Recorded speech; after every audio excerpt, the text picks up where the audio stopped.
Bonjour à tous, bienvenue sur Pigeon Master, le site colombophile de la Voie du Nord. Bonjour Alexandre. Bonjour Pierre, bonjour à tous.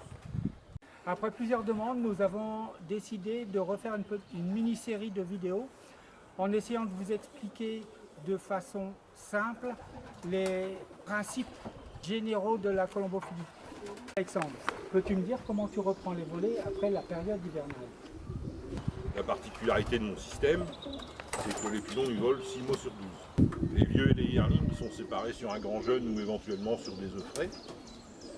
Ils restent encore enfermés pendant environ 3 semaines. En fin de compte, je reprends les volets aux alentours du 15 mars. On commence à avoir des journées un petit peu plus douces au niveau de la météo. Donc je commence à les faire revoler une journée sur 3 ou sur 4. Quoi. En gros, ils sortent 2 ou 3 fois par semaine aux heures les plus chaudes de la journée, généralement en fin de matinée ou pendant l'heure du midi. Donc là, c'est vraiment des volets à vocation de décrassage. La première semaine, je les laisse vraiment balader comme ils veulent en fait. Et après, je commence à forcer un petit peu vers la deuxième quinzaine de mars pour commencer les entraînements le 1er avril. Tu mets un drapeau? Non, jamais. Non, je les chahute un petit peu avec un bâton sur le toit, quoi, mais je suis pas un grand fan des volets forcés parce que je trouve que c'est un très mauvais indicateur. Si le pigeon est en forme, s'il est au bon poids, s'il est en bonne santé, si les voies respiratoires sont clean, naturellement il va demander à voler. Donc c'est une volée par jour. Et est-ce que tu reprends les volets deux fois par jour ou si oui, quand? Mon système de volée il est un peu à géométrie variable.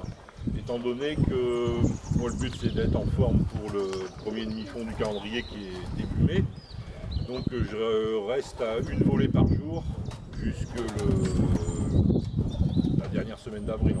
Et quelles sont les conditions météo que tu évites absolument? Alors j'évite toujours de sortir les pigeons sous la pluie. Ça c'est surtout en début de saison, un refroidissement surtout juste avant la tombée de la nuit, ça peut être pénalisant pour plusieurs semaines derrière. Donc s'il pleut, s'il fait du brouillard, s'il y a un trop grand vent, s'il y a beaucoup d'humidité, j'ai tendance à laisser les pigeons enfermés. Et ce même en pleine saison. De toute façon,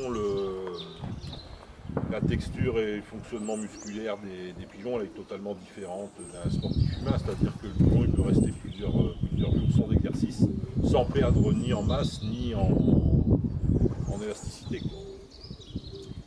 Merci Alexandre.